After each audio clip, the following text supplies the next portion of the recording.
All right, Anna Gunn. First of all, how are you doing today? I'm great, thank you. How are you?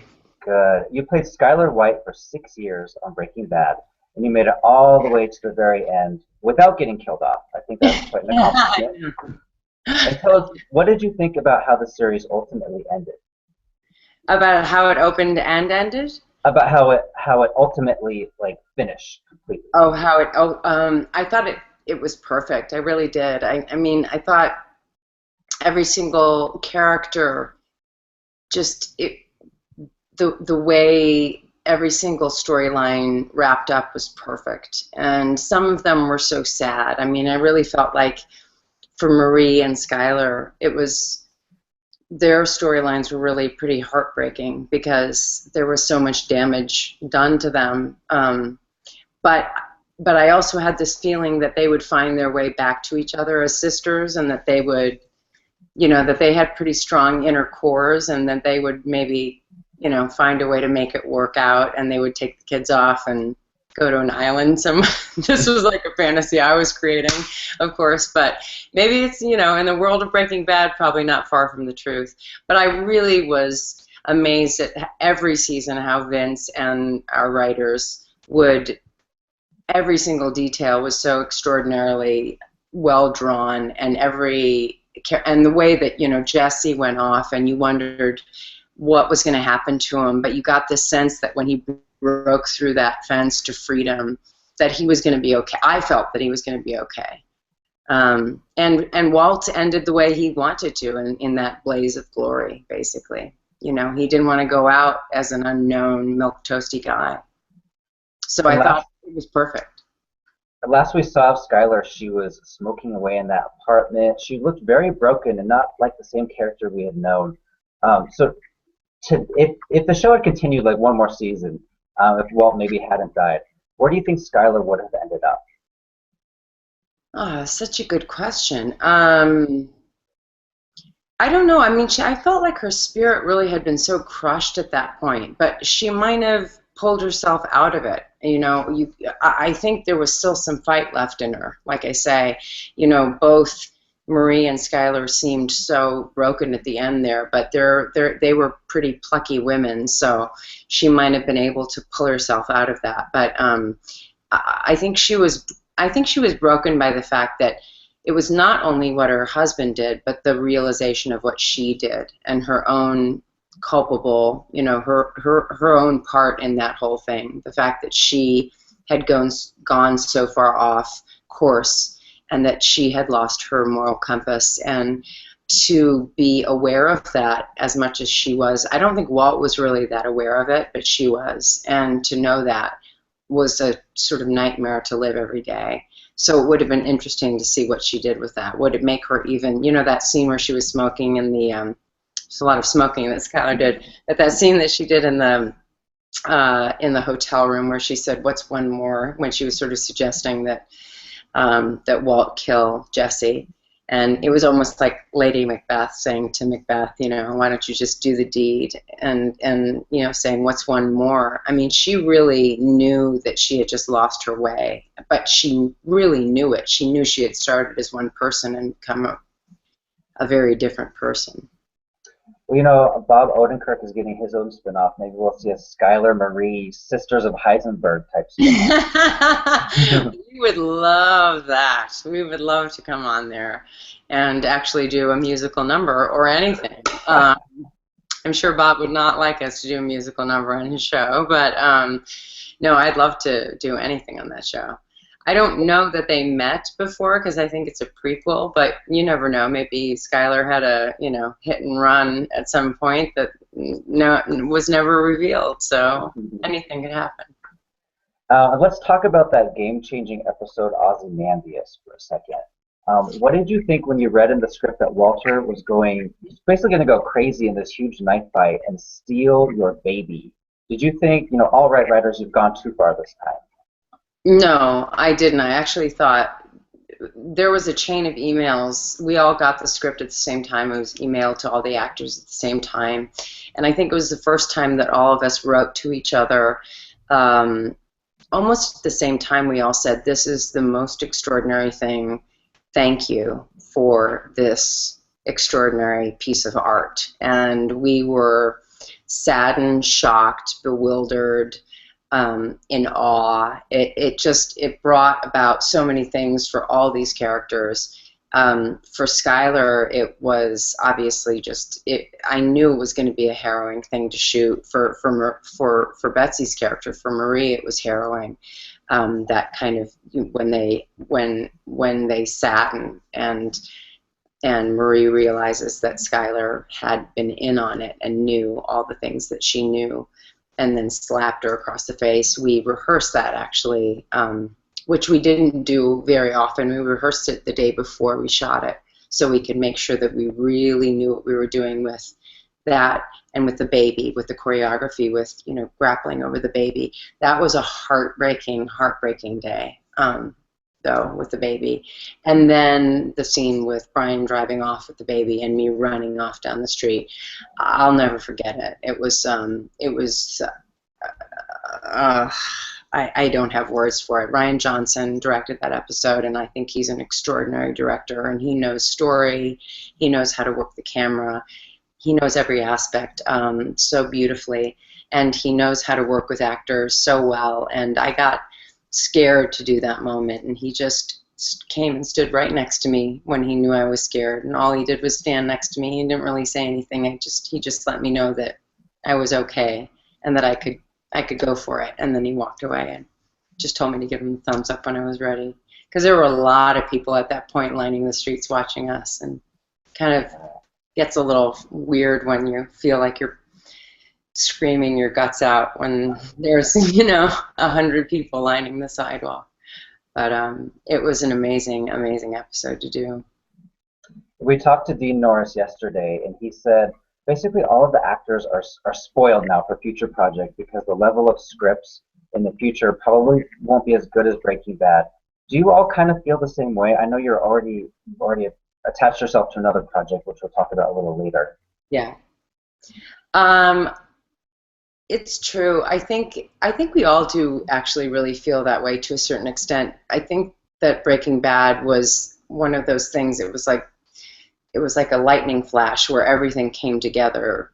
Amazing writing, amazing actors, an incredible crew, being in New Mexico. Everything about it was magical, and you just don't get that kind of thing where everything works, every single aspect of it works at the same time. You don't get that very often. So, and then you go on to other projects and you forget that it doesn't always work that way, and then you sort of think, oh, right, it's not that it's bad, it's just that it's just not the same. It was some sort of utopia in a way, and 6 years of that is it's a good long time, and it doesn't mean that it's bad to go on to other things. There's a lot of other wonderful projects to go on to, but that was something that we all knew, and we knew it when we were doing it, that it was very, very special and unique. And it started with the writing. As Bryan said, it starts with that incredible written word, and Vince was masterful at what he did and making sure that everything made such sense, and that's why I think people were drawn into the show so much. And we have a fan question from Please Work. He or she wants to know, how does it feel like knowing you're part of a show that many people say could be one of the best dramas ever? Is that a lot of pressure? It's sometimes almost like you can't even process it because it's such a big thing, you hear it and it almost feels like, sometimes I almost feel like I'm on the outside of it because I'm such a fan of the show that I feel like, yeah, it is one of the best shows ever, but I feel like I'm the same kind of fan of it. And then I remember, oh wait, I was in it as well. So it just feels like I'm blessed. I just really feel very, very grateful and lucky. I really mean that. You feel lucky enough as an actor to work and make a living, but when you get work that's this good, you kind of just say thank you, look up to the sky and say thank you for it, because it's, again, no words for it. It's a very, very lucky thing. And a fan question from Misty. Do you wish you could have had more scenes with Aaron Paul? Yes, I do. I can say that immediately. I do, because I had that one scene, I think in season 1, where I went over to his house and he was dragging a dead body from the RV into his house, and I went over to tell him to stop selling marijuana to my husband. Little did I know. And we laughed ourselves silly. We thought that was hilarious. And just the interplay between those two characters was funny.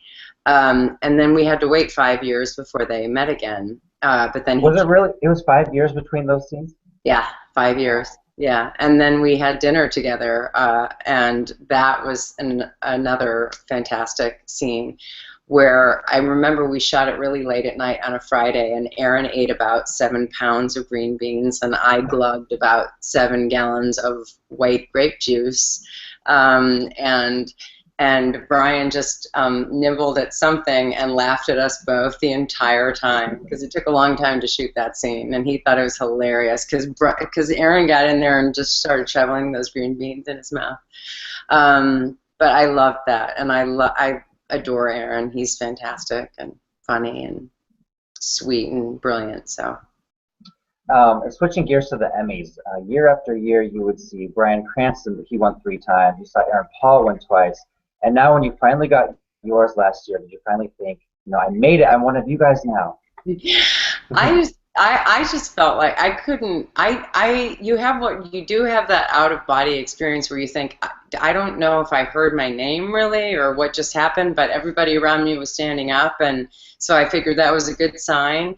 And then Bryan, who really was always our fearless cast leader, and I relied on him so much for advice and wisdom, and he was the best scene partner ever. And I said it when I went up on stage. He just, he took me because he knew I was in that kind of like, I don't know where I am, and I hope I just can walk up on stage and not trip on my dress. And he just said, remember to breathe. And it was very good advice because I don't think I was breathing. So I just felt so proud of. I felt mainly that night, though, proud of the fact that the show itself won, because it was really nice that everybody's work was acknowledged that night. And so that moment was really the moment that trumped everything. But yes, I was extremely proud to have that happen. And the day of the Emmys, AMC was actually airing an episode of Breaking Bad, against it. So I know there was a lot of confusion, at least in our forums. What do I watch? Do I watch Breaking Bad or do I watch the Emmys? And I think a lot of people watch Breaking Bad because the ratings toward the end were just so high. What do you attribute most to the show's rating success in its final season?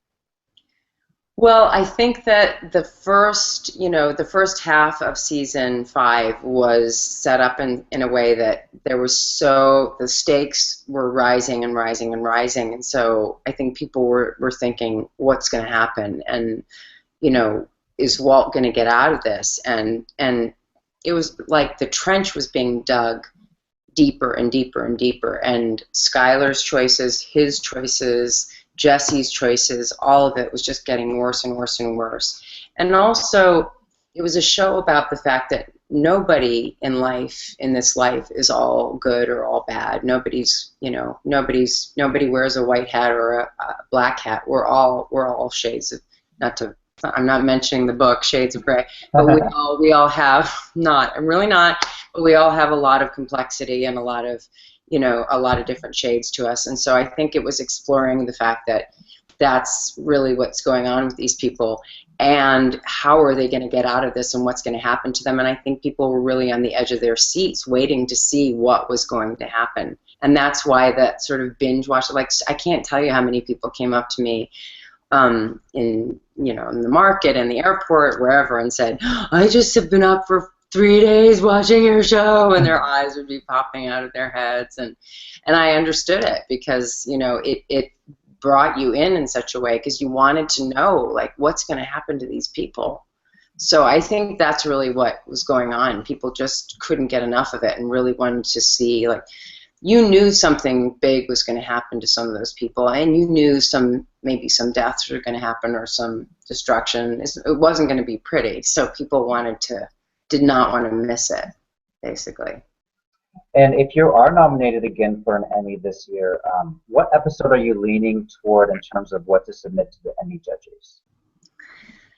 Ozymandias. Yeah. We actually ran a poll asking that question. 11% of people said episode 2 buried, but 84% said she should just go with Ozymandias. Yeah. So you're on the same kind of wavelength. Yeah, I think so. I mean, I just think it was so extraordinarily written and directed, and it just had everything. It was the culmination, I think, of everything that Skyler had to go through. It was just a beautiful episode all around. So, yeah. 84%, really? 84, yeah. There you go. A lot of people think that, your co-star Betsy Brandt, she has a really good chance this year of getting in there. If you're both nominated together, what kind of battles are going to be going on backstage? Oh my gosh, no battles at all.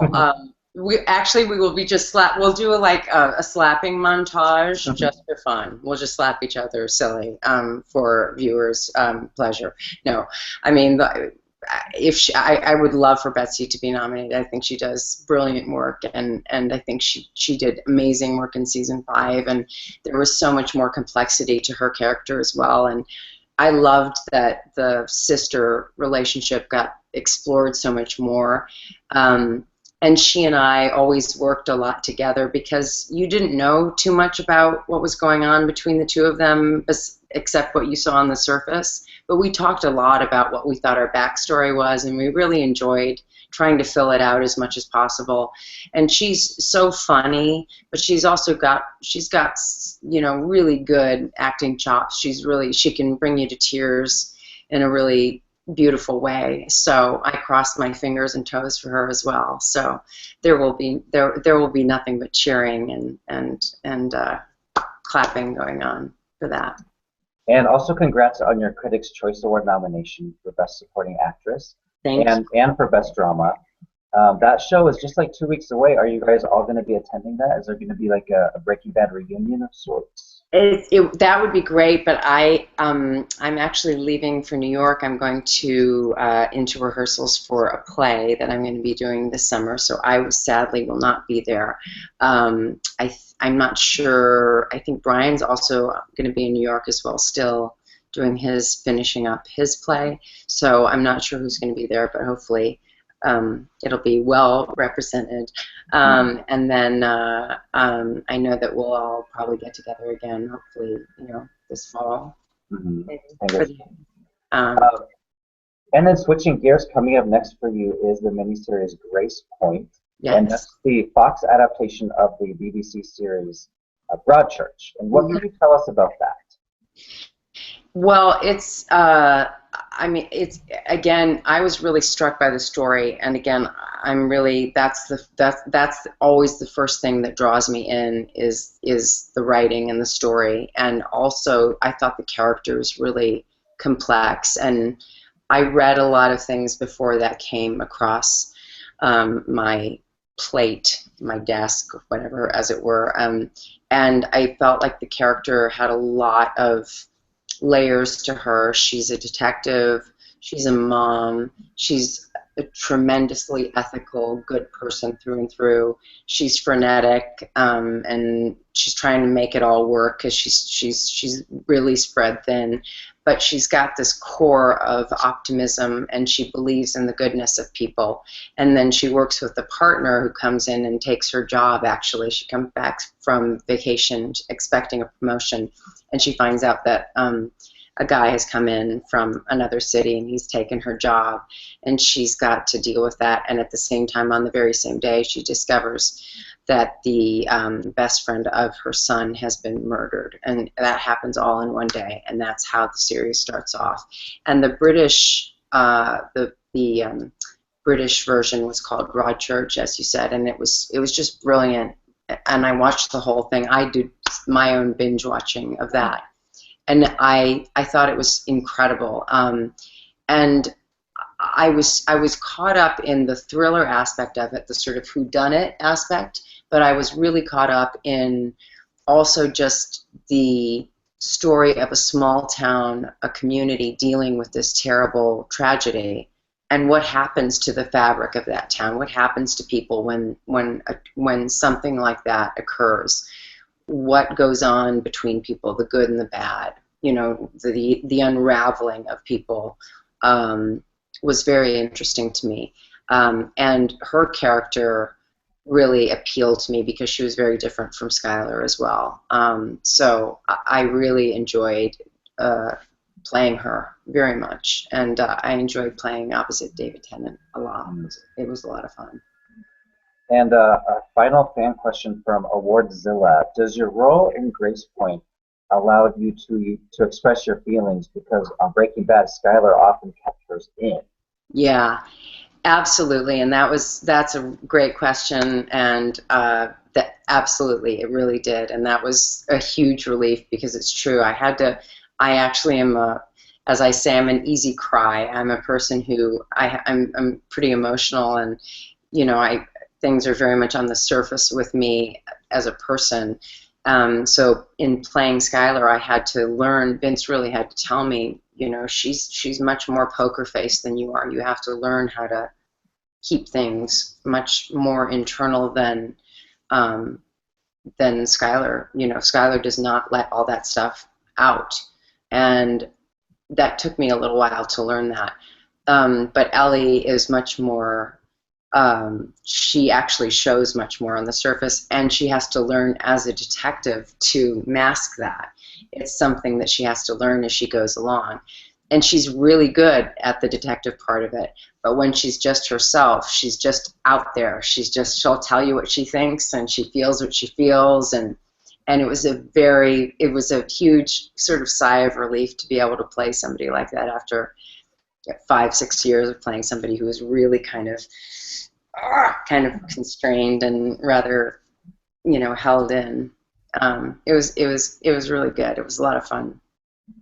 Well, awesome. Good luck at the Emmys this year. It's the final chance for Breaking Bad, so we're all rooting for it here at Gold Derby. Thank you. Have a great day. Thank you very much. Good talking with you. Thank you.